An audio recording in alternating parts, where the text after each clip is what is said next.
स्वागत है दोस्तों आप सभी का हमारे यूट्यूब चैनल दीपक सर में। तो आइए हम समझते हैं क्लास 10th का एक चैप्टर जो कि है volume and surface area of solid. तो आइए पहले इसके हमें एक एक वर्ड का मतलब समझते हैं कि क्या होता है। तो उसके पहले हम समझते हैं कि सबसे पहले देखो वॉल्यूम एंड सरफेस एरिया को समझने के लिए हमें सबसे पहले सॉलिड समझना पड़ेगा कि सॉलिड होता क्या है। तो सॉलिड कहता है कि हमें पढ़ने के लिए हमारी तीन कंडीशन है। पहले वो हमें तीन कंडीशन को फॉलो करना चाहिए। तो पहला कंडीशन क्या कहता है कि डेफिनिट शेप होनी चाहिए, डेफिनिट शेप, डेफिनिट साइज और ऑक्युपाइड डेफिनिट प्लेस। कहने के मतलब कि किसी सॉलिड को हम डिफाइन करने के लिए हमें तीन कंडीशन है। पहला कंडीशन है कि डेफिनिट शेप होना चाहिए, डेफिनिट साइज होनी चाहिए और ऑक्युपाइड डेफिनिट प्लेस। इसका मतलब क्या है? तो डेफिनिट शेप का मतलब कुछ ना कुछ उसका आकार होना चाहिए। डेफिनिट साइज कुछ ना कुछ उसकी लेंथ होनी चाहिए, ब्रीथ होनी चाहिए, हाइट होनी चाहिए। यानी कि जैसे मार्कर की कुछ ना कुछ लेंथ होगी ना, 6 सेंटीमीटर 7 सेंटीमीटर कुछ ना कुछ लेंथ होगी। और ऑक्युपाइड डेफिनिट प्लेस यानी वो क्या करे, कुछ ना कुछ प्लेस को कवर करे। जैसे मान लो इसी मार्कर को हम सॉलिड समझते हैं।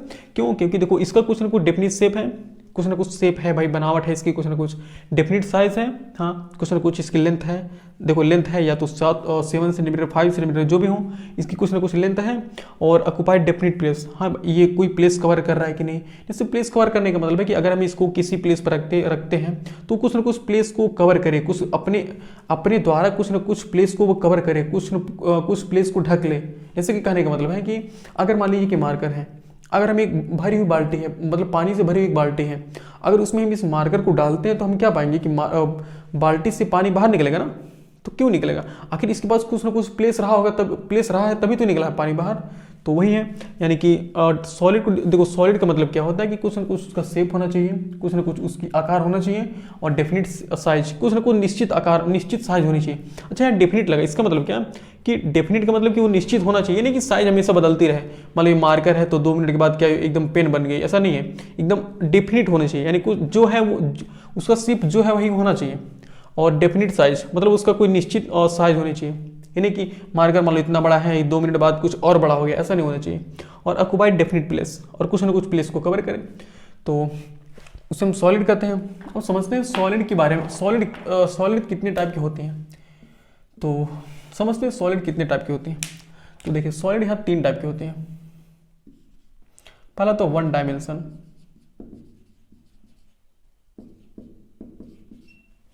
सेकेंड होता है 2 डायमेंशन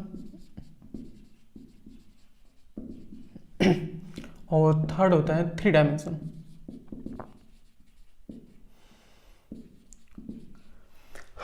समझते हैं फर्स्ट 1 डायमेंशन, 2 डायमेंशन और 3 डायमेंशन क्या होते हैं। तो 1 डायमेंशन देखिए, 1 डायमेंशन का मतलब ऐसा कोई ऑब्जेक्ट, ऐसा कोई सॉलिड जिसमें केवल और केवल क्या होनी चाहिए, लेंथ होनी चाहिए, लेंथ होनी चाहिए। और 2 डायमेंशन का मतलब है कि ऐसा कोई ऑब्जेक्ट, ऐसा कोई सॉलिड जिसमें क्या होनी चाहिए, जिसमें लेंथ होने के साथ साथ ब्रीथ भी हो, लेंथ के साथ साथ क्या हो, ब्रीथ भी हो। और 3 डायमेंशन का मतलब है कि ऐसा कोई सॉलिड, ऐसा कोई शेप जिसमें क्या होनी चाहिए, 3 चीज होनी चाहिए, लेंथ, ब्रीथ एंड हाइट। देखिए सॉलिड का मतलब क्या है कि सॉलिड हमें देखो इस पूरे ब्रह्मांड में तीन चीज की सॉलिड मिलती है।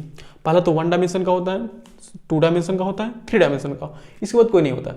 तो 1 डायमेंशन का मतलब है कोई ऐसा ऑब्जेक्ट, कोई ऐसा सॉलिड जिसमें क्या हो, वनली और क्या हो, लेंथ हो। तो कहने का मतलब अब लेंथ सर ऐसा कोई क्या पॉसिबल है कि जिसमें केवल लेंथ हो? तो होता है, जैसे कि लॉन्ग रॉड, खूब लंबी रॉड हो, बहुत लंबी रॉड हो, तो अच्छा वहाँ लॉन्ग रॉड है भाई, कितना भी लंबा रॉड होगा कुछ ना कुछ उसका तो थिकनेस होगा ना। तो यहाँ देखो लेंथ के कंपैरिजन में उसकी थिकनेस को क्या किया जाता है, नेग्लिजिबल कर दिया जाता है। जैसे मान लो कि लेंथ बहुत है, मतलब 100 मीटर 200 मीटर और थिकनेस 0.22 mm है, इसका मतलब क्या, बहुत छोटी है, बहुत छोटी है। इसकी वजह से उसकी जो थिकनेस होती है उसको हम क्या करते हैं, नेग्लिजिबल कर देते हैं। और तो सिंपल उसमें क्या होता है, सिंपल उससे कह रहा था कि वो जो रॉड है वो क्या है, 1 डायमेंशन का है। जैसे एक लॉन्ग स्ट्रिंग जिससे हम कपड़ा सिलते हैं, तो क्या होता है वो बहुत एकदम बहुत पतला होता है, लेकिन क्या लंबा होता है। अब उसको क्या नाम देंगे, उसको हम वन डायमेंशन ही नाम देंगे, क्योंकि इसकी थिकनेस इतनी हो, उसकी थिकनेस उसकी लेंथ के कंपेरिजन में क्या होती है, निग्लेजिबल होती है, जिसकी वजह से हम उसको कौन सा नाम, उसको कौन सा डायमेंशन बोलते हैं, वन डायमेंशन बोलते हैं। अब समझते हैं टू डायमेंशन क्या होता है। देखो टू डायमेंशन ऐसा सॉलिड, ऐसा ऑब्जेक्ट जिसमें क्या हो, लेंथ के साथ साथ ब्रीथ भी हो, लेंथ के साथ साथ क्या हो, ब्रीथ भी हो, लेकिन इसमें कुछ ना कुछ हाइट नहीं होनी चाहिए, बिल्कुल नहीं होनी चाहिए, लेंथ के साथ साथ क्या हो, ब्रीथ भी हो। जैसे कि क्या हो, एक पेज हो गया हमारा, जो कॉपी का पेज है वो पेज हो गया, क्या होती है उसमें लेंथ भी होती है, ब्रीथ भी होती है, लेकिन क्या उसमें थिकनेस होती है, हाँ सर होती भी है, लेकिन वो थिकनेस इतनी पतली होती है, इतनी कम होती है कि उस लेंथ और ब्रीथ के कंपेरिजन में उसकी थिकनेस को हम निग्लेजिबल कर देते हैं, तो उसे हम बोलते हैं क्या, टू डायमेंशन। और थ्री डायमेंशन की बात करते हैं, तो ऐसा कोई ऑब्जेक्ट जिसमें क्या हो, लेंथ भी हो, ब्रीथ भी हो और हाइट भी हो, उससे हम क्या बोलते हैं, उसे हम थ्री डायमेंशन बोलते हैं। तो थ्री डायमेंशन में क्या हो गया, अभी देख लो यहाँ पर एग्जाम्पल के तौर पे क्या है, मार्कर है, मार्कर है, ये डेस्टर है, क्या हो रहा है इसमें, देखिए कुछ ना कुछ क्या है, इसकी कुछ ना कुछ लेंथ है, कुछ ना कुछ हाइट है, कुछ ना कुछ इसकी क्या है, ब्रीथ है। तो इसमें क्या लेंथ, ब्रीथ और हाइट तीनों है, इसलिए हमको इसको कौन सा ऑब्जेक्ट बोलेंगे, 3D ऑब्जेक्ट। जनरली हमें देखा जाए ना तो हमें इस मतलब हमारे चारों तरफ क्या होती है, थ्री डायमेंशन की चीज़ें बहुत ज़्यादा होती हैं, तो इसलिए हम पढ़ेंगे थ्री डायमेंशन के बारे में पढ़ेंगे। और इस दो volume and surface area of solid में हम क्या पढ़ेंगे इस चैप्टर में, कहने का मतलब इस चैप्टर में हम क्या पढ़ेंगे, इसी के बारे में पढ़ेंगे, 3D के बारे में। और 3D के बारे में हम कुछ स्पेशल चीज़ों को पढ़ेंगे, जैसे कि अब भाई 3D के बारे में बहुत चीज़ आ सकती है ना, लेकिन हम 3D के बारे में कुछ स्पेशल चीज़ों को पढ़ेंगे, और आप समझते हैं उनमें से हम क्या क्या पढ़ेंगे। उसके पहले हम देख लेते हैं कि सर वॉल्यूम किससे करता है। देखिए हमने अभी सॉलिड की डिफिनेशन बताया कि सॉलिड हम किससे करते हैं, कि ऐसा कोई ऑब्जेक्ट जिसमें क्या हो, डेफिनिट प्लेस, डेफिनिट शेप हो, डेफिनिट साइज हो और ऑक्युपाइड डेफिनिट प्लेस। तो इसमें है ऑक्युपाइड डेफिनिट प्लेस,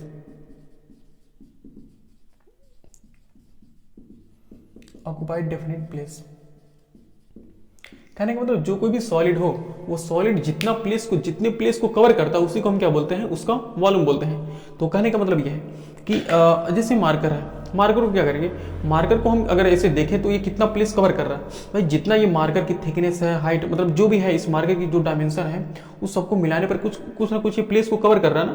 तो प्लेस कवर करने का अच्छा एग्जांपल वही है कि अगर हम बाल्टी से पानी से भरे बाल्टी को अगर हम इस मार्कर में रखते हैं, पानी से भरे बाल्टी को पानी से भरे बाल्टी में जो हम अगर इस मार्कर को रखते हैं ऐसे, तो क्या होगा, मार्कर जब अंदर जाएगा तो उसमें से पानी बाहर निकलेगा। तो जो पानी बाहर निकलेगा, आखिर बाहर क्यों निकला, क्योंकि इसका कुछ ना कुछ प्लेस रहा होगा ना। तो जो किसी भी ऑब्जेक्ट का जितना जो प्लेस होता है, वो जितना प्लेस कवर करता है उसी प्लेस को हम क्या बोलते हैं, उसका वॉल्यूम बोलते हैं, उसी प्लेस को उसको हम क्या बोलते हैं, वॉल्यूम बोलते हैं। तो कहने का मतलब सिंपल है कि जितना इसका मटेरियल है उस मटेरियल को हम क्या बोलेंगे, भाई आखिर जो मार्कर क्या है, मार्कर अपने मटेरियल से ही तो बना है। भाई मटेरियल को हम इसमें ज्वाइन कर दिए, मटेरियल को हमने इसमें बारी बारी से सबको फिट किया है, तब क्या बना, एक मार्कर बना है। यानी कि सभी मटेरियल को हम क्या बोलेंगे, सभी मटेरियल को हम क्या बोलेंगे, उसका वॉल्यूम बोलेंगे। तो वॉल्यूम का देखो सिंपल सा मतलब है कि अगर हम किसी को जितना हमें इसका डायमेंशन दिखाई देता है और जितना ये प्लेस कवर करता है उसी प्लेस को हम क्या बोलेंगे, इसका वॉल्यूम बोलेंगे। और इसमें क्या था, सरफेस एरिया। समझते हैं सरफेस एरिया क्या होता है।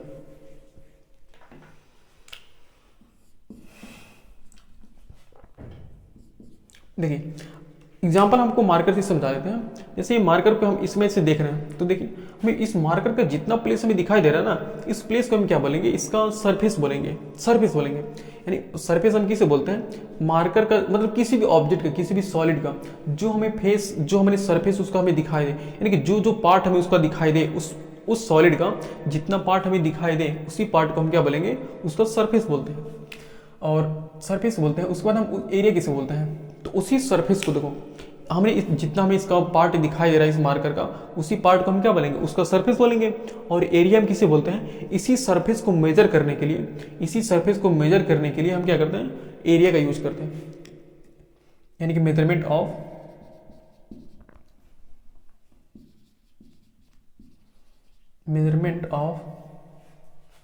सरफेस ऑफ सॉलिड्स, यानी सॉलिड्स के सरफेस को मेजर करने के लिए जो मेजरमेंट होता है उसको हम क्या बोलते हैं, एरिया बोलते हैं। और बिल्कुल देखिए हम समझ लिया वॉल्यूम क्या होता है, सरफेस एरिया क्या होता है, सॉलिड क्या होता है। और हाँ, अब समझते हैं कि सॉलिड की स्पेशल केस के बारे में हम क्या क्या पढ़ेंगे। हमने पढ़ लिया कि सॉलिड में हम कौन सा सॉलिड पढ़ेंगे, 3 डायमेंशन वाली सॉलिड। और 3 डायमेंशन सॉलिड में क्या होता है कि लेंथ होती है, ब्रीथ होती है, कुछ ना कुछ हाइट होती है। तो अब समझते हैं कि सॉलिड में हम क्या क्या पढ़ेंगे।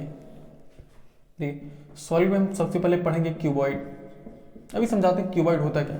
क्यूबॉइड पढ़ेंगे, उसके बाद क्यूब पढ़ेंगे। एक बना मतलब फिगर, छोटा छोटा फिगर बना देते क्या होता है। देखिए, ये होता है क्यूबॉइड।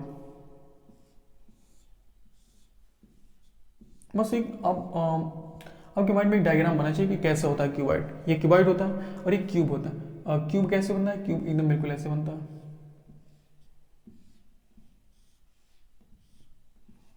यह है क्यूब। क्यूबॉइड पढ़ेंगे, क्यूब पढ़ेंगे, उसके बाद पढ़ेंगे सिलेंडर। देखो, सिलेंडर में हम ये अभी इसके बारे में सब समझते हैं कि कौन सा यूनिफॉर्म सिलेंडर पढ़ेंगे कि नॉन यूनिफॉर्म सिलेंडर पढ़ेंगे, कैसा सिलेंडर पढ़ेंगे। तो हम ये सिलेंडर पढ़ेंगे। और इसमें एक आता है सिलेंडर के बाद आते हैं एक हॉलो सिलेंडर। नाम से ही क्लियर है, हॉलो सिलेंडर का मतलब होता है कि खाली सिलेंडर, यानी खोखला सिलेंडर, कुछ ना कुछ इसमें खाली जगह हो बीच में। तो सिलेंडर कुछ ये भरा हुआ सिलेंडर है, ऐसे सॉलिड सिलेंडर है। भाई सॉलिड हम पढ़ें तो सॉलिड सिलेंडर है। ये क्यूब भी क्या भरा हुआ है, ये क्यूबॉइड भी क्या हुआ, भरा हुआ एकदम। और ये हम समझते हैं हॉलो सिलेंडर। तो हॉलो सिलेंडर भी क्या होगा, कुछ ना कुछ खाली होगा इसके बीच में। कहने का मतलब ये कुछ ना कुछ खाली होगा। देखिए ऐसे, ये क्या है, ये खाली प्लेस और ये क्या है, भरा हुआ प्लेस है बीच में। किनारे पर इसके देखो, इसका किनारा क्या हो, भरा हुआ है, उसके बीच में खाली है। यहाँ पर भी सेम वही कंडीशन होगी। और इसमें हम पढ़ेंगे एक कोन। तो कोन, ये भी हम यूनिफॉर्म कोन ही पढ़ेंगे। ये कोन पढ़ेंगे। उसके बाद पढ़ेंगे स्फीयर। स्फीयर क्या होता है, ये है गोला। ये पढ़ेंगे, एक गोला हम पढ़ेंगे, मतलब कोई गोला हो और एकदम भरा हुआ, जाने गोला एकदम भरा होना चाहिए, ऐसा नहीं खाली गोला हो। जैसे क्या हो, हमारे एक बॉल हो, एक लड्डू, समझते ना, लड्डू क्या होता है, लड्डू एक स्फीयर ही है। क्योंकि क्या होता है, वो एकदम गोले के शेप का होता है, अंदर से भरा हुआ एकदम होता है, उसको हम स्फीयर बोलेंगे। फिर इसको बोलेंगे स्फीयर में भी पढ़ लेंगे, हॉलो स्फीयर। छोटा सा हॉलो स्फीयर भी पढ़ लेंगे, हॉलो स्फीयर। हॉलो स्फीयर भी पढ़ लेंगे।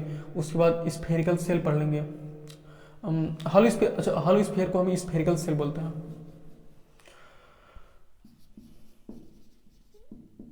Spherical shell. और इसके बाद पढ़ेंगे स्फीयर के बाद हम पढ़ेंगे हेमिस्फीयर। बस ये, यानी हम देखो इस पूरे volume and surface area cuboid में हम मतलब इतनी चीजें पढ़ेंगे। क्या पढ़ेंगे, क्यूबॉइड पढ़ेंगे, क्यूब पढ़ेंगे, सिलेंडर, हॉलो सिलेंडर, कोन, स्फीयर, स्फेरिकल सेल और हेमिस्फीयर। देखो स्फेरिकल सेल का मतलब है कि कोई स्फीयर हमारे वैसा होगा और बीच में खाली होगा। तो बीच में खाली कैसा होगा, मतलब जैसे कि एक हमारी क्या होती है, जो बॉल होती है जिससे हम क्रिकेट खेलते हैं, क्या होता है, बीच में खाली होता है ना उसके, और किनारे पर क्या भरा होता है। और उसके बाद हेमिस्फीयर पढ़ेंगे। तो हेमिस्फीयर का मतलब नाम से ही कंफर्म है, हेमी मतलब क्या होता है, आधा, स्फीयर मतलब स्फीयर, यानी स्फीयर का आधा कर दें तो कुछ ऐसे बनेगा हमारा। देखिए ये, इसी को हम क्या बोलेंगे, हेमिस्फीयर बोलेंगे। तो आइए समझते हैं सबके बारे में बारी बारी से। यानी कि सबसे पहले हम क्या पढ़ेंगे, क्यूबॉइड।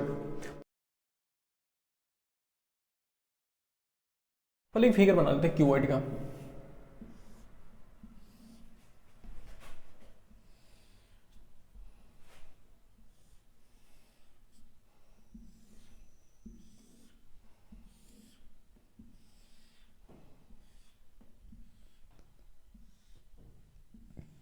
देखिए ये हमारा क्या बन गया, एक क्यूबॉइड बन गया। इसको कोई नाम दे देता है,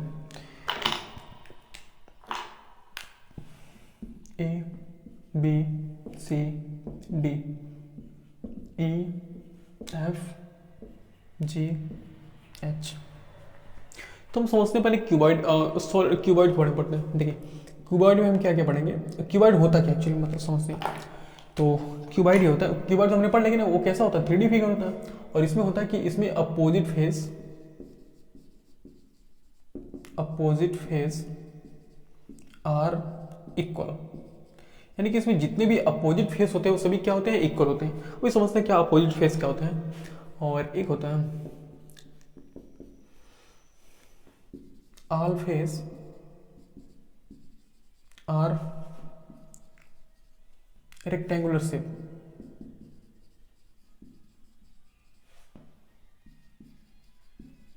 अब समझते हैं कि all face are rectangular shape, इसका क्या मतलब है।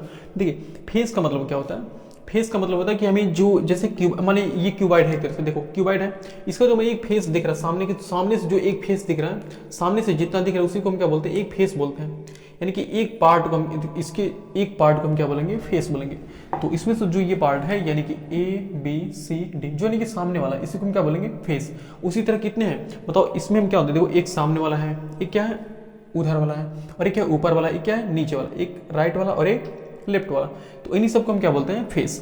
तो क्यूबाइड की डिफिनेशन क्या होती है कि अपोजिट फेस आर इक्वल, मतलब इसके अपोजिट जो फेस होते हैं वो इक्वल ही होते हैं। यानी कि इक्वल का मतलब कि इनकी जो लेंथ इस सामने वाले फेस की होगी वही लेंथ अंदर वाले फेस की भी होगी, और जो ब्रीथ सामने वाले फेस की होगी वही ब्रीथ अंदर वाले फेस की भी होगी।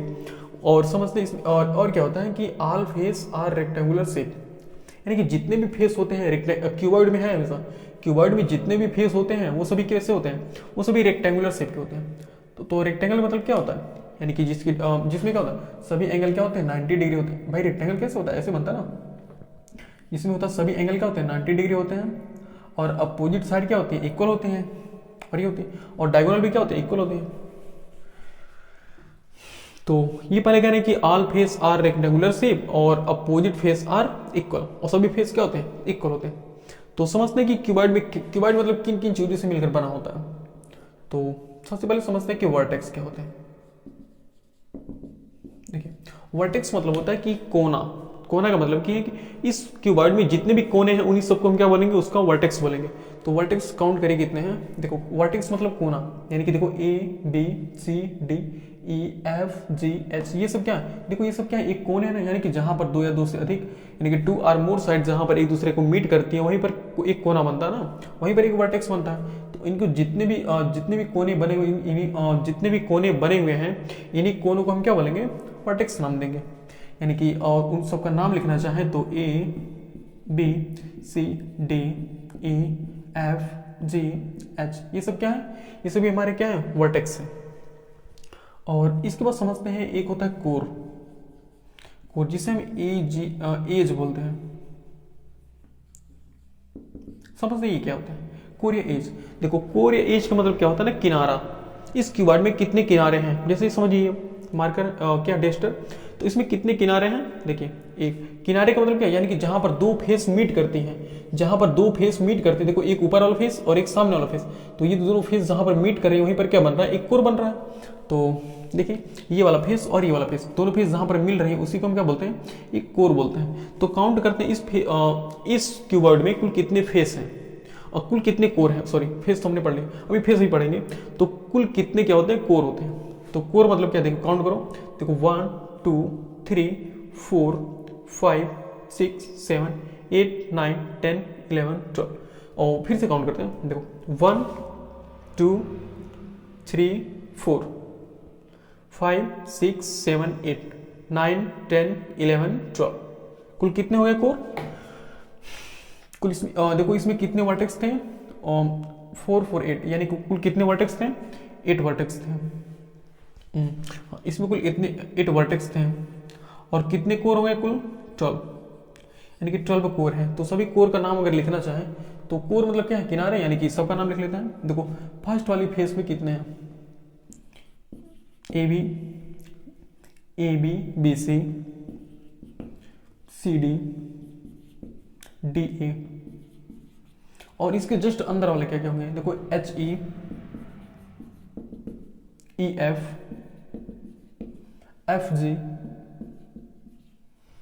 GH। अभी देखो अगर सोचो तो अभी कितनी 4 बची हुई है, देखो एक AH बचा हुआ और एक क्या बचा हुआ, DG, AH और DG, और क्या बचा हुआ है, एक BE बचा हुआ है और एक CF, यानी कि BE एंड CF। काउंट कर लेते हैं 1 2 3 4 5 6 7 8 9 10 11 12, यानी कुल कितने कोर हो गए, 12 कोर हो गए। हमने पढ़ लिया वर्टेक्स क्या होते हैं, कोर क्या होते हैं, और समझते हैं इसमें फेस क्या होता है। तो फेस यानी कि जिसका हम एक पार्ट हम बाहर से ऐसे सामने से देख पाते हैं उन्हीं को हम फेस बोलते हैं। इसमें कुल कितने फेस हैं काउंट कीजिए। देखो, एक सामने वाला फेस, एक अंदर वाला फेस, दो फेस, एक ऊपर वाला एक नीचे वाला, चार हो गए, एक लेफ्ट एक राइट वाला और एक लेफ्ट वाला, कुल कितने हो गए? 6 फेस। यानी इसके कुल कितने फेस होते हैं? 6। किसके? क्यूबॉइड के। यानी क्यूबॉइड में क्या होता है? 8 वर्टेक्स होते हैं, 12 कोर होती हैं और 6 फेस होती हैं। और अगर हम 6 फेस का नाम लिखना चाहें तो फेस क्या होंगे? देखो फेस के, देखो क्यूबॉइड की फेस के बारे में क्या कंडीशन है कि all face opposite face are equal, यानी कि उसकी जो अपोजिट फेस होती है वो इक्वल होती है। कहने का मतलब कि देखो सामने वाला फेस इसके जस्ट अंदर वाले शेप की क्या होगा? सामने वाला फेस इसके जस्ट अंदर वाले फेस के इक्वल होगा। तो काउंट करते हैं भाई, सामने वाले फेस का अपोजिट फेस क्या होगा? इसके जस्ट अंदर वाला ही होगा ना। तो काउंट करते हैं, देखिए फेस क्या होंगे? एक ABCD, एक फेस हमारा होगा ABCD और ये फेस किसके इक्वल होगा? अंदर वाले फेस के, यानी कि HEFG, ये तो अंदर वाला है, HEFG, ये हमारा एक फेस दो फेस हो गए। और ये क्या हो गया? एक ऊपर वाला किसके इक्वल होगा? नीचे वाले के, यानी कि ऊपर वाला में लिखते हैं तो DCFG किसके इक्वल होगा? नीचे वाले फेस के। तो नीचे वाला फेस क्या होगा? ABEH, ये नीचे वाला फेस हो गया। और एक राइट वाला फेस लेफ्ट वाले फेस की इक्वल होगा, तो राइट वाले फेस का नाम क्या होगा? BCFE किसकी इक्वल होगा? लेफ्ट वाले फेस की। तो लेफ्ट वाले फेस का नाम क्या होगा? ADGH, ये क्या हो गया? लेफ्ट वाले फेस हो गए। यानी कि हमने पढ़ लिया कि उसमें किसी कीवर्ड में कितने फेस होते हैं? 6 फेस होते हैं। और 6 फेस में क्या होते हैं? दो फेस क्या होते हैं? आपस में इक्वल होते हैं। यानी कि ऊपर वाला फेस, देखो ऊपर सामने वाला फेस अंदर वाले फेस के इक्वल, ऊपर वाला फेस नीचे वाले फेस के इक्वल और राइट वाला फेस लेफ्ट वाले फेस के इक्वल हो गया। और हमने पढ़ लिया कि वर्टेक्स, कोर, फेस, और इसमें क्या होता है? डायगोनल। समझते हैं डायगोनल कितने होते हैं? अच्छा, डायगोनल होता क्या एक्चुअली बताइए। तो डायगोनल हमने क्या 2D फिगर में नहीं पढ़ा होगा भाई, छोटे क्लास में पढ़ा होगा कि डायगोनल क्या होता है? डायगोनल होता है किसी भी 2D फिगर में, 3D फिगर में अपोजिट वर्टेक्स को ज्वाइन करने वाली लाइन को हम क्या बोलते हैं? उसका डायगोनल बोलते हैं। तो अगर वो 2D फिगर है और मतलब क्वाड्रिलेटरल है तो कितने होंगे? 2 डायगोनल होंगे, क्योंकि भाई अपोजिट वर्टेक्स कितने होते हैं? 2 ही होंगे, एक ये वाला होगा और एक ये और ये वाला होगा। तो देखो डायगोनल का सिंपल क्या मतलब है कि अपोजिट वर्टेक्स को ज्वाइन करने वाली लाइन को हम क्या बोलते हैं? उसका डायगोनल बोलते हैं। तो अब समझते हैं कि इसमें कितने डायगोनल बनेंगे। तो पहले इसको इस सामने वाले फेस से काउंट करना स्टार्ट करते हैं। तो सामने वाले फेस पे क्या है? कितने कोर हैं? 4 कोर हैं, एक A है, एक D है, एक C है और एक B है। तो सोचते हैं कि सामने वाले फेस का जो A वाला कोर है, A वाला वर्टेक्स है, इस A वाले वर्टेक्स का जस्ट अपोजिट वर्टेक्स कौन होगा? चेक करते हैं। ये देखिए, इसी से कंपेयर कराते हैं। तो देखो ये हमारा क्या, इसको अगर कंपेयर कराएंगे तो ये क्या होगा? ये वाला A होगा, ये B होगा और ये C और ये D होगा। तो अगर हम सोचते हैं तो A, देखो ये वाला वर्टेक्स है और इस वर्टेक्स का जस्ट अपोजिट वाला वर्टेक्स क्या होगा? इसके जस्ट ऊपर वाला होगा, क्योंकि यहाँ पर नीचे है ना, तो इसका जस्ट अपोजिट वाला क्या होगा? उसके जस्ट पीछे वाला ऊपर वाला ये वाला होगा। अब कैसे समझेंगे? देखो सिंपल सा मतलब है कि अगर तुम सोचो कि अगर मान लो ये खोखला होता, अगर हल होता, अगर हम यहाँ से एक सुई को पास कराते तो सुई को मान लो यहाँ से छेद करके बाहर निकालते तो कहाँ पर निकलता? वो यहीं से निकलता ना, मतलब एक सीधी रेखा निकलती। और इसी को हम क्या बोलेंगे? डायगोनल, यानी कि अपोजिट वर्टेक्स को ज्वाइन करने वाली जो लाइन होगी इसको हम डायगोनल बोलेंगे। तो बताओ एक मतलब अगर हम इस वर्टेक्स को A लेते हैं तो इसका जस्ट अपोजिट वाला वर्टेक्स कौन सा होगा? F वाला होगा। यानी कि एक वर्टेक्स हमारे क्या, एक डायगोनल कौन सा मिल गया? AF, यानी एक डायगोनल हमारा मिल गया AF। देखिए अब अगर हम D वाले वर्टेक्स को लेते हैं तो D वाले वर्टेक्स उसे चेक करते कौन बनेगा। तो D वाला वर्टेक्स हमारा कहाँ बने? ये वाला है। तो अगर D वाले वर्टेक्स को लें तो इसके जस्ट नीचे वाला यानी कि ये वाला बनेगा। और ये कौन सा है? ये है FE वाला ना। तो एक बन गया हमारा DE। देख लीजिए, चेक कर लीजिए, अगर यहाँ पर ये D है तो D के हम जस्ट अंदर कौन होगा? D के जस्ट अंदर, यानी कि D है तो यहाँ से इसके जस्ट अंदर वाला ये होगा। और ये वाला कौन सा है? देखो ये वाला अंदर वाला। तो एक बन गया हमारा DE। और अब चेक करते हैं B या C से चेक करते हैं। तो C पर देखो सी यहाँ पर है, इसका जस्ट अपोजिट क्या होगा, ये ऊपर है तो इसका जस्ट अपोजिट, इसके जस्ट पीछे नीचे वाला होगा तो ये वाला होगा, और ये वाला तो ये वाला कौन सा है, देखिए एच वाला है ना, यानी कि सी का अपोजिट वर्टेक्स क्या होगा, एच होगा, यानी कि सी एच हमारी डायगोनल बन जाएगी। और एक क्या है, बी। अब बी पॉइंट पर देखते हैं, तो हमारा ये है बी, ये वाला बी है, तो अब बी यहाँ पर क्या है, यहाँ पर नीचे है तो वहाँ पर क्या आना चाहिए, ऊपर आना चाहिए, और सबसे लास्ट में तो ये ऊपर वाला क्या है, ऊपर वाला हमारा जी है, तो मतलब पीछे ऊपर वाला यानी कि जी है, यानी कि बी का अपोजिट वर्टेक्स क्या है, जी, यानी बी को हम ऐसे मिलाएंगे और जी से, ये भी हमारा क्या बन गया, बी और जी, बस ये हमारा वर्टेक्स बनेंगे, मतलब इतने ही हमारे क्या बनेंगे, डायगोनल बनेंगे, और कोई नहीं बन सकते। तो यानी कहने का मतलब है, अच्छा सी को हमने एच से नहीं मिलाया ना, तो सी को हम एच से भी मिला देते थे। तो कहने का मतलब है कि एक क्यूबॉइड में हमें कितने डायगोनल्स मिल गए, 4, जो कि है A F D E C H और बी जी। कितने डायगोनल हैं, 4। देखिए हम समझ रहे हैं किसी क्यूबॉइड में क्या होते हैं, उसमें 8 वर्टेक्स होते हैं, 12 कोरे एज होते हैं, 6 फेस होती हैं और 4 डायगोनल होते हैं। और इसके हम कुछ फार्मूले होते हैं, उन फार्मूले को निकालते हैं। तो सबसे पहले हम डायगोनल निकालेंगे, तो ये मिटा दें, आप नोट करना चाहे तो नोट कर लीजिए।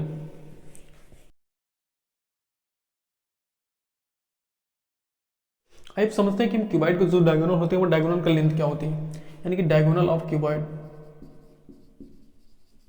तो देखिए इसमें क्या होती है ना, सभी डायगोनल इक्वल होती है। हमने अभी पढ़ा कि डायगोनल के क्या होते हैं, डायगोनल के अपोजिट फेस क्या होते हैं, इक्वल होते हैं ना। इसका मतलब ये जब अपोजिट फेस हमेशा इक्वल होते हैं, हम इस पूरे डायगोनल में कितने होते हैं, इस पूरे डायगोनल में हमें 6 फेस होते हैं, जो कि दो में आपस में दो के पेयर में क्या होते हैं, इक्वल होते हैं। तो जब सभी आपस में इक्वल है, इसका मतलब अगर इसको हम दबा के एकदम पतला कर दें तो वो क्या, वो एक रेक्टेंगल बन जाएगा ना। और हम जानते हैं कि रेक्टेंगल के डायगोनल क्या होते हैं, इक्वल होते हैं। इसी वजह से क्या होते हैं, इसके जो क्यूबॉइड के डायगोनल होते हैं वो हमेशा इक्वल होते हैं, यानी कि चारों डायगोनल्स आपस में क्या होते हैं, इक्वल होते हैं।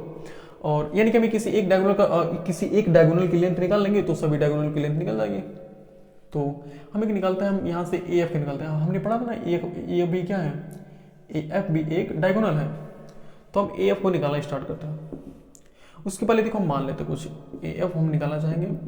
उसके पहले हम मान लेंगे, और मान क्या लेंगे, यानी कि हम मान लेंगे कि जो हमारा क्यूबॉइड है, इस क्यूबॉइड की लेंथ ये है, लेंथ को हम एल मान ले रहे हैं और ब्रीथ को बी मान ले रहे हैं। ये जो ए एच है ना, वही हमारी ब्रीथ है। भाई ये क्यूबॉइड है तो ये ऊपर वाला सरफेस हो गया और ये नीचे वाला फेस हो गया। तो यही हमारे क्या हो गया, ब्रीथ हो गया, ये लेंथ हो गया, और इसको हम मान ले रहे हैं हाइट। यहां से यहां तक ये है हाइट। अब समझते हैं हम इसका डायगोनल निकालते हैं कि डायगोनल कैसे होगा। देखिए डायगोनल निकालने के लिए सोचिए, अच्छा बताइए यहाँ से जो हाइट बेसिक होगी वही हाइट क्या होगी, ई सी की, ई एफ की भी होगी ना। तो यहाँ से यहाँ तक ई एफ भी कितना हो गया, एच हो गया हमारा। और इसके नीचे वाले फेस को समझे तो, अच्छा हम इस मतलब ए से एफ तक हम कैसे पहुंचेंगे। सबसे पहले हमें ए से ई तक जाना पड़ेगा, ए से ई तक जाने के बाद हम फिर ई से एफ तक जाएंगे ना। इसका मतलब हमें ए ई पर चेक करना पड़ेगा और ए से ई से एफ चेक करना पड़ेगा, तब हम जाके ए एफ निकाल पाएंगे। तो बताइए कैसा है, ये देखिए ये क्या है, ए बी ई एच क्या है, एक मान लीजिए ऐसे सरफेस हमारा, ठीक, एक ऐसे फेस है और इसी फेस के ऊपर बना हुआ है। सबसे नीचे वाला फेस क्या है, ए बी ई एच, ये तो हमारा सबसे नीचे वाला फेस है। इस सबसे नीचे वाले फेस को ये समझ से, और यहाँ से ई एच क्या है, ई एच एकदम परपेंडिकुलर ऊपर है ना, परपेंडिकुलरली ऊपर है। तो ये कुछ ऐसे मान लेते हैं। और हमारा एक पॉइंट क्या है, हमारा एक पॉइंट यहाँ पर ए, ये वाला है यहाँ पर है, और मान लीजिए कि हमारा ऐसे वर्टेक्स है, ये ऐसे। तो देखिए ऐसे हमारा, तो अगर यहाँ से हम जाना चाहें तो सबसे पहले हमें क्या करना पड़ेगा, यहाँ से हमें इसके बेस तक जाना पड़ेगा। और इसके बेस तक जाने के लिए, यानी कि इसका बेस हमें इस, देखो यहाँ ए वर्टेक्स से ई तक जाने के लिए जो हम लाइन ड्रॉ करेंगे तो वो क्या बन जाएगी, वो इस फेस के लिए एक डायगोनल बन जाएगी ना, छोटी सी इस एक रेक्टेंगल की डायगोनल बन जाएगी। तो कहने का मतलब इसको हम अच्छे से बनाएंगे तो कुछ ऐसे बनेगा। देखो ए बी ई और एच, तो हमें ए से देखो ई तक जाना पड़ रहा है ना, यानी कि ए से लेके ई तक। तो ए से ई तक एक्चुअली में है क्या बताइए, ये एक रेक्टेंगल की डायगोनल है ना, तो जिसमें ए बी कितना है, यल है, और बी ई, देखो बी ई क्या है, बी ई हमने ब्रीथ माना था ना, देखो ये ब्रीथ है इसकी, तो हम इसको बी मान लेते हैं। तो यहाँ से हम अगर लेंथ निकालना चाहे, हम जानते हैं कि भाई इसका फेस क्या होता है, रेक्टेंगुलर शेप का होता है, यानी कि एंगल कितना होगा, 90 डिग्री होगा। तो यहाँ से हम पाइथागोरस थ्योरम लगा लेंगे, तो ए ई स्क्वायर किसके इक्वल आ जाएगा, अभी ए को छोड़ना, अभी ए स्क्वायर निकालते हैं, ए स्क्वायर किसके इक्वल आएगा, देखो ए बी स्क्वायर के प्लस बी ई स्क्वायर के, समझते हैं। तो ए ई स्क्वायर कितना होगा हमारा, L square plus B E कितना होगा, देखो बी ई हमारा होगा बी स्क्वायर। तो यहाँ से ए ई स्क्वायर आ गया L square plus B square. तो A E square, A E किसके इक्वल आएगा, square root of L square plus B square के, ये हो गया।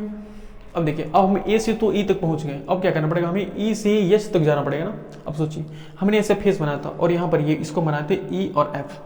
तो जब ए से लेकर ए से हम एफ तक जाएंगे, देखो ए से एफ तक जाएंगे तो कुछ हमें ऐसे जाना पड़ेगा ना, ऐसे, यानी कि यहाँ से यहाँ तक जो ये बना हुआ है, ये क्या हुआ, ये बेस बन गया, और ये जो हो गए ये क्या हो गए, इसकी परपेंडिकुलर हो गए भाई, और ये क्या हो गए, इसकी हाइपोटेनस हो गए। यानी हाइपोटेनस का मतलब क्या है, ये ए एफ क्या होगा, एक हाइपोटेनस होगा। तो अब देखिए, ये फेस एक जो बेस वाला फेस है, मतलब ये नीचे वाला जो फेस है वो ऊपर वाले फेस के, मतलब जो वर्टिकली फेस के क्या होगा, एकदम 90 डिग्री का एंगल बनाएगा ना। इसका मतलब ये जो नीचे वाला डायगोनल है वो क्या बनेगा, बेस बन जाएगा, और ई एफ क्या बन जाएगा, ई एफ हमारा परपेंडिकुलर बन जाएगा। तो वहाँ से ए एफ क्या हो जाएगा, एक डायगोनल हो जाएगा ना, ए एफ इस अच्छा ये 90 डिग्री बन रहा है, समझ में आ रहा है कि नहीं, बताइए। देखो ये ए एफ है, ए बी ई एच, और ये क्या है, ए एफ है, ए ई है, तो ए है, और ई से एफ तक गया। तो देखिए कैसा बना है, 90 डिग्री बन रहा है, 90 इसके और इसके बीच का एंगल कितना बना है, 90 डिग्री बन रहा है, 90 डिग्री एंगल बन रहा है। तो इस 90 डिग्री एंगल की वजह से हम यहाँ पर कौन सा पाइथागोरस थ्योरम लगा सकते हैं। तो पाइथागोरस थ्योरम से देखिए ए एफ का स्क्वायर किसके इक्वल होगा, ए ई के स्क्वायर के प्लस ई एफ के स्क्वायर के। तो ए ई के स्क्वायर के प्लस ई एफ के स्क्वायर के। तो यहाँ से ए एफ स्क्वायर आ जाएगा ए ई का स्क्वायर। तो ए ई का स्क्वायर कितना है, देखो ए ई का स्क्वायर, अच्छा हमने यहाँ पर ए ई का स्क्वायर पहले निकला, इसको हटाए। तो देखो ए ई का स्क्वायर किसके इक्वल है, L square plus B square के, और प्लस ई एफ का स्क्वायर किसके इक्वल है, देखो ई एफ हमारे क्या है, एच है ना, तो ये एच का स्क्वायर हो गया। यानी कि अब अगर यहाँ से हम ए एफ निकालना चाहें तो क्या होगा, square root of L square plus B square plus H square. ये हमारा फार्मूला किसका बन गया, डायगोनल का। यानी कि डायगोनल ऑफ क्यूबॉइड क्या होता है, under root L square plus B square plus H square. यह क्यूबॉइड के डायगोनल का फार्मूला क्या होता है, under root L square plus B square plus H square. Okay, बताओ जब एक डायगोनल हमारा L square plus B square plus H square हो गया तो सभी डायगोनल में कितने होंगे, L square plus B square plus H square होंगे, जिसमें एल क्या है, एल हमारा लेंथ है, और बी क्या है हमारा ब्रीथ। देखो इसको कभी कभी ना वाइड भी लिखा था, WID वाइड, और जो एच हुआ, जो एच है वो हमारा क्या है, हाइट, वो बन गया हाइट। तो ये रही क्यूबॉइड की डायगोनल की। अब समझते और क्या क्या समझते हैं इसके बारे में।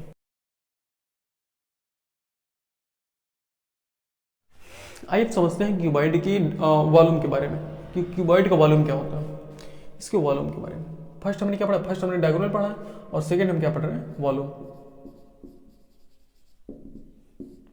देखिए वॉल्यूम क्या होता है, तो वॉल्यूम हमने भी इसके पहले हम वॉल्यूम की डिफिनेशन क्या बताते हैं, कि वो कोई भी ऑब्जेक्ट जितने प्लेस को कवर करता है वो इसको क्या होता है, वॉल्यूम होता है। अच्छा इस क्यूबॉइड को थोड़ा ध्यान से सोचो, मान लो यही तो क्यूबॉइड है, अगर इस क्यूबॉइड को ध्यान से सोचो तो क्या ये कई मतलब इनफाइनाइट टाइम्स ऑफ किसी भी इनफाइनाइट टाइम्स से अगर हम रेक्टेंगल को बारी बारी से एक के ऊपर एक के ऊपर एक के ऊपर ऐसे रखते जाए तो हमारा क्या बन जाएगा, एक क्यूबॉइड बन जाएगा ना। सोचो मान लो एक हमारे पास ऐसे रेक्टेंगल है ऐसे,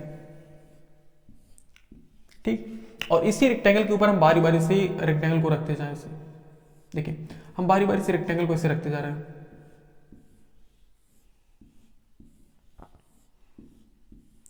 तो देखिए हमारे क्या बना कुछ, अगर हम इसी के ऊपर ऐसे, भाई ब्रेड के ऊपर ब्रेड, अच्छा ब्रेड क्या होता है, ब्रेड एक तरह से रेक्टेंगल होता है ना। अब ब्रेड के ऊपर ऐसे रखते जाएंगे तो क्या हमारा एक क्यूबॉइड जनरेट होगा। तो उस क्यूबॉइड में क्या होगा, उसका हमें क्या निकलना है, वॉल्यूम निकलना है। तो वॉल्यूम मतलब अगर हम क्या करें, एक फेस का अगर हम देखो, एक फेस का अगर हम एरिया निकाल दें और उसकी चेक करने की एक फेस को कितनी बार रखा जा रहा है, तो अगर उसको मल्टीप्लाई करें तो हमारे क्या निकल जाएगा, वॉल्यूम निकल जाएगा ना, वॉल्यूम निकल जाएगा। भाई अच्छा बताओ 5 × 3 का क्या मतलब होता है, कि 5 को 3 बार जोड़ा गया ना, यानी कि 5 + 5 + 5। इसी को सॉर्ट करने के लिए हम क्या करते हैं, देखो सेम क्वांटिटी 3 बार ऐड होती है तो हम क्या करते हैं, 5 × 3 कर देते हैं। तो उसी तरीके से यहाँ पर क्या है, देखो सेम रेक्टेंगल को हमें कितनी बार ऐसे रखना है, हम जितनी बार रखेंगे उसमें क्या कर देंगे, मल्टीप्लाई कर देंगे। तो यानी कि वॉल्यूम क्या होता है यहाँ से, देखो एक फेस का एरिया कितना होगा, एक फेस का, यानी कि एक फेस कैसा होता है, रेक्टेंगल शेप का, जिसका एरिया कितना होगा, लेंथ × ब्रीथ होगा, यानी कि L × B होगा, L इंटू बी, और इस L इंटू बी वाले रेक्टेंगल फेस को कितनी बार रखा जा रहा है इसे, देखो कितनी हाइट तक रखा जा रहा है इसको, h हाइट तक रखा जा रहा है, यानी कि इसको h से मल्टीप्लाई कर देंगे तो ये हमारे क्या बन जाएगा, वॉल्यूम का फार्मूला।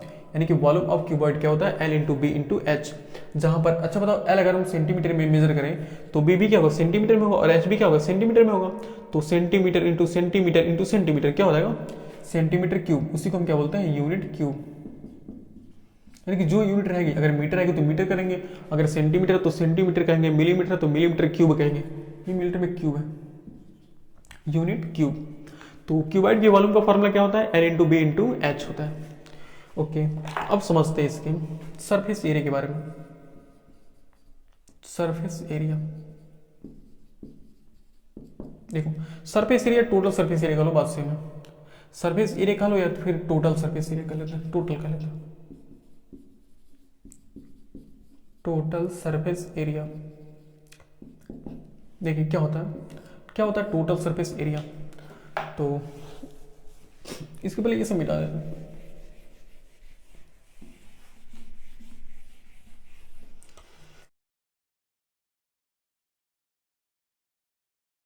देखो थर्ड वाला होगा हमारे क्या, सरफेस एरिया।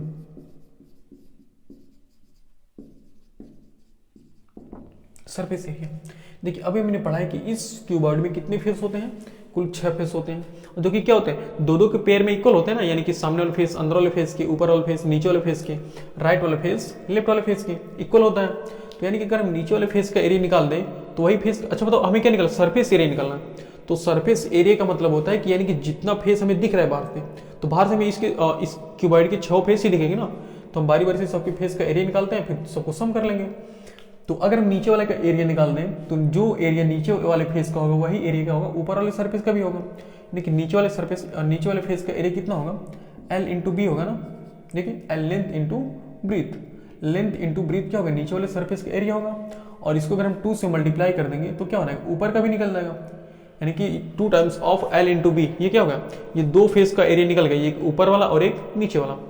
और इसमें हम सम करते रहे, क्या देखो एक ऊपर वाला और एक देखो एक सामने वाला एक अंदर वाला हो गया ना, नहीं एक हाँ एक नीचे वाला एक ऊपर वाला हो गया, एक नीचे वाला एक ऊपर वाला हो गया। अब क्या निकलता है, एक सामने वाला और एक अंदर वाला। तो सामने वाला क्या होगा बताइए, देखो सामने वाला क्या है, ABCD है ना, तो सामने वाला, तो सामने वाले फेस में क्या क्या है, देखो एक लेंथ है और एक क्या है, हाइट है। देखो लेंथ है और क्या है, हाइट है, यानी कि L इंटू एच। और इसी L इंटू एच में अगर हम 2 से मल्टीप्लाई कर दें तो क्या निकलेगा, एक अंदर वाला फेस भी निकल जाएगा, यानी कि बाहर वाले फेस का एरिया क्या है, L इंटू एच है, और अंदर वाले फेस का भी कितना होगा, L इंटू एच होगा। तो इसको हम 2 बार सम करेंगे तो क्या होगा, 2 times of L into H हो गया। और बचा क्या, एक राइट वाला बचा और एक लेफ्ट वाला बचा। तो राइट वाले क्या निकालते हैं, प्लस राइट वाले का क्या होगा, देखो राइट वाले फेस में क्या क्या है, तो राइट वाले फेस देखो, राइट वाले फेस क्या है, बी सी एफ ई है। इसमें क्या है, देखो एक हमारे पास एक हाइट है और एक क्या है, देखो ये है, ये क्या है, ये ब्रीथ है ना, इस क्यूबॉइड की ये तो ब्रीथ है ना, यानी कि H इंटू बी, तो H इंटू बी। और इसी में अगर हम 2 से मल्टीप्लाई करते हो तो हमारा क्या बन जाएगा, लेफ्ट वाले फेस का भी क्या निकल जाएगा, एरिया निकल जाएगा। देखो सभी फेस का निकल गया ना, देखो 2 फेस यहाँ पर है, 2 फेस यहाँ पर, 2 फेस यहाँ पर, कुल कितने हो गए, 6 फेस हो गए। यानी कि total surface area, total surface area of cuboid कितना हो गया, देखो यहाँ से 2 कॉमन कर ले तो क्या बचेगा, L इंटू बी, और इसको बीच को पहले कर लो, l B plus B H plus L H. ये हो गया हमारा total surface area of cuboid. और अब समझते हैं कि लेटरल सरफेस एरिया क्या होता है।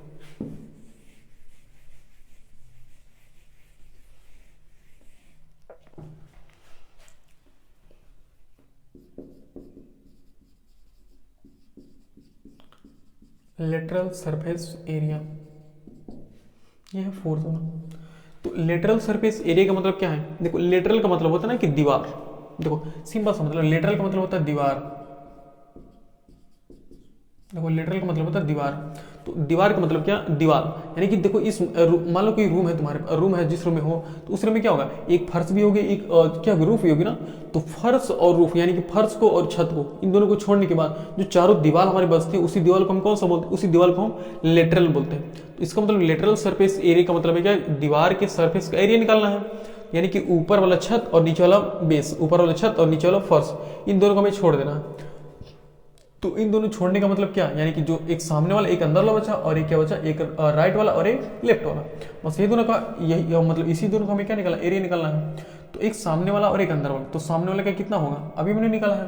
तो सामने क्या है, ए बी सी डी है ना, तो इसका एरिया कितना हो जाएगा, एल इंटू एच, यानी कि एल इंटू एच, और इसको 2 से मल्टीप्लाई कर देंगे तो हमारे क्या बन जाएगा, अंदर वाला भी निकल गया, और इसमें हम क्या सम कर दे रहे हैं, प्लस सम क्या कर दे रहे हैं, इसके राइट वाले को इसके राइट वाला और इसके लेफ्ट वाला।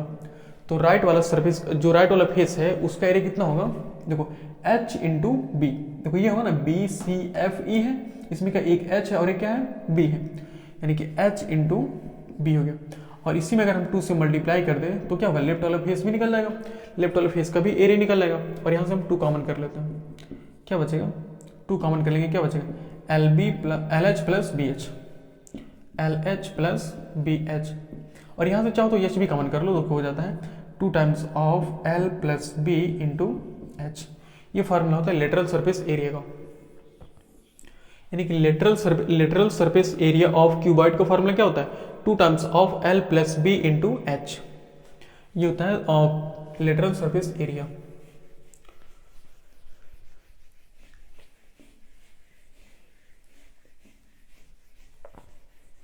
देखिए बस क्यूबॉइड के बारे में बस हमें इतना ही पढ़ना है। यानी क्या क्या हमने क्यूबॉइड के बारे में पढ़ा है, क्यूबॉइड के बारे में हमने पढ़ा है कि उसका वॉल्यूम क्या होता है, उसका टोटल सरफेस एरिया कितना होता है, उसका लेटरल सरफेस एरिया कितना होता है, उसके डायगोनल कितने होते हैं, उसमें कितने कोर होते हैं, कितने एज होते हैं और कितनी डायगोनल्स होती हैं, सब हमने पढ़ लिया। और एक बार इसी को रिकॉल करते हैं।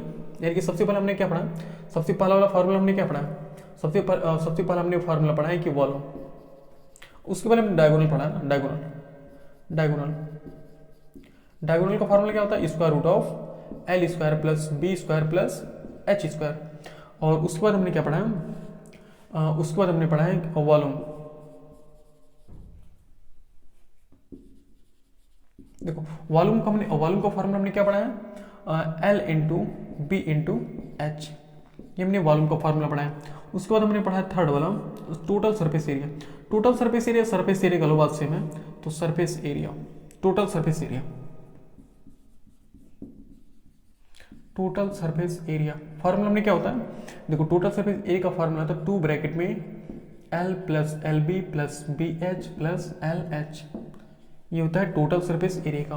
और फोर्थ हमने पढ़ा है लेटरल सरफेस एरिया।